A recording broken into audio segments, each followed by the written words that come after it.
Sir, आपने पूरा ब्यौरा दिया कि किस तरीके से कहाँ कहाँ खर्च होगा, किस तरीके से होगा, लेकिन इसका पैसा कहाँ से आएगा उसको लेकर के जो समझ में आ रहा है वो ये है कि बोरोइंग होगी। उसको लेकर के ये समझ में आ रहा है कि विनिवेश होगा, जिसका एक बहुत ही एम्बिशियस लक्ष्य सरकार ने अपने पास रखा है। अब इससे पहले जो कुछ इकोनॉमिस्ट हैं उनका ये मानना है कि इससे पहले भी कई बार सरकार ने अपना एक रेवेन्यू का एक मॉडल तैयार किया था कि हम इतना रेवेन्यू लाएंगे, लेकिन वो पैंडेमिक से पहले भी उसका शॉर्टफॉल होता रहा है इन अ प्री पैंडेमिक सिनारियो। ऐसी स्थिति में पैसा आएगा तो फिर वो आगे खर्च होगा और उस तरीके से साइकिल चलेगी। इसमें जो आलोचक हैं उनका ये कहना है कि सब चीज अभी ऐसे लग रहा है ये जो पूरा चक्का है ये हवा में है, कि ना नॉमन तेल होगा ना राधा नाचेंगी। नहीं, देखिए इसमें जो हम लोगों ने जो एस्टिमेट्स दिया है एक्सपेंडिचर का तो है कि इतना खर्च होगा, और जो रेवेन्यू साइड में दो स्ट्रीम्स होते हैं, एक टैक्स रेवेन्यू होता है, एक नॉन टैक्स रेवेन्यू होता है। जो टैक्स रेवेन्यू का जो हमने जो अंदाज लगाया है कि अगर आप जीडीपी का अगर देखें तो नॉमिनल जीडीपी 14 से 15% के रेंज में रहना चाहिए, और इस पे अगर हम टैक्स बॉयंसी, और हमने टैक्स बॉयंसी जो अंदाज लगाया है कि करीब करीब ये 1.15 के आसपास रहना चाहिए, उससे हमने जो टैक्स का कलेक्शन का जो ग्रोथ रेट माना है करीब 16.8% का। तो मतलब कि 2020-21 में जितना हम टैक्स कलेक्ट करेंगे उसके ऊपर करीब करीब 16 से 17% का एक ग्रोथ मान करके उतना हमारा टैक्स कलेक्शन होगा, जो हमारे विचार से काफ़ी रियलिस्टिक है। क्योंकि अगर आप देखें तो इस साल भी, अगर इस साल का अगर देखें तो हमने, अगर आप 6-7 महीना पहले जो हम एस्टिमेट कर रहे थे कि इनकम टैक्स का क्या कलेक्शन होगा इस साल और जीएसटी का क्या कलेक्शन होगा, अगर आप जीएसटी का कलेक्शन देखें तो शुरू में ऐसा लगता था, लोग भी कहते थे कि अब इस तरह की कोरोना की महामारी में ये इस साल का डायरेक्ट टैक्स का कलेक्शन क्या होगा। अगर आप जनवरी के अंत तक का अगर फिगर देखें अगर, तो हमने जो टैक्स सिस्टम में जो काफ़ी मूलभूत जो बदलाव किए हैं, जो सिंप्लीफिकेशन हो या टैक्स का कंप्लायंस बढ़ाने के लिए, और वो भी वॉलंटरी तरीके से जो हमने जो कुछ स्टेप्स किए उसके रिजल्ट्स हमें मिलने शुरू हो गए हैं। अब आप देखें कि इस कठिन परिस्थिति में भी जो डायरेक्ट टैक्स का अगर कलेक्शन देखें जनवरी के अंत तक, gross tax collection is down only by about 7%। और अगर जो चूंकि इस बार हम रिफंड भी ज़्यादा दे रहे हैं तो इसलिए चूंकि रिफंड में करीब करीब 8% की वृद्धि हुई है जो पिछले साल के तुलना में देखें तो इस कारण से हमारा जो नेट टैक्स कलेक्शन है डायरेक्ट टैक्स का वो करीब करीब 9% से कम है। अगर आप जीएसटी में देखें तो पिछले करीब 3-4 महीने से हर महीने हम 1 लाख करोड़ से ज़्यादा कलेक्ट कर रहे हैं,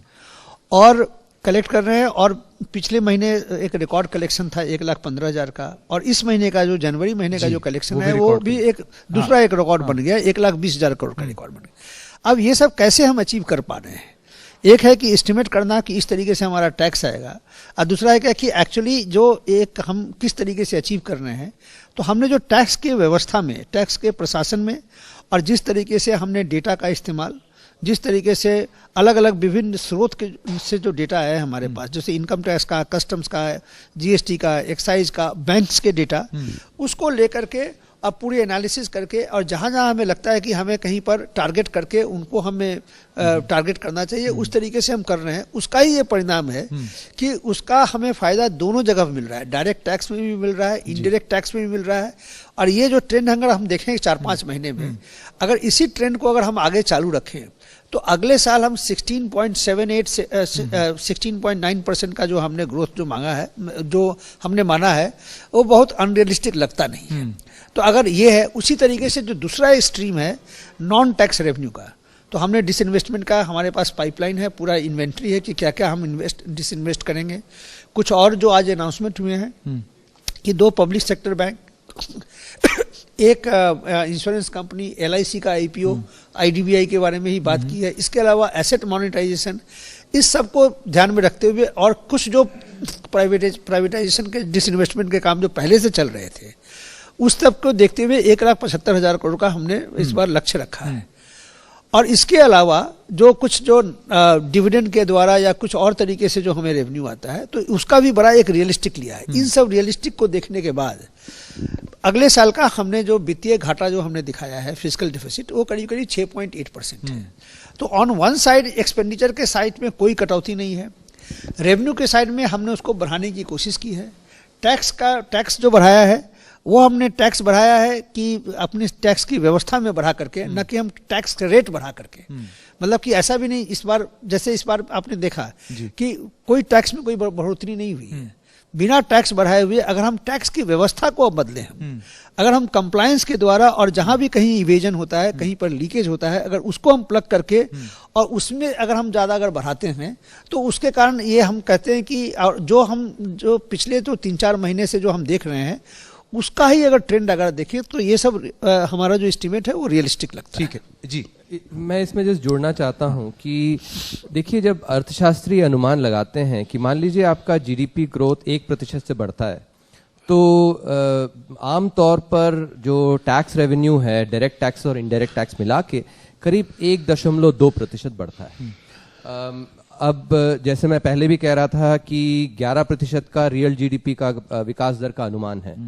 जो कि करीब 15.5% है नॉमिनल टर्म्स में। उस पे आप 1.2 का जो बॉयंसी है वो लगाएं तो करीब 18-18.5% की टैक्स की वृद्धि दर आती है, जिसके मुकाबले जो एक्चुअल अनुमान किया गया है वो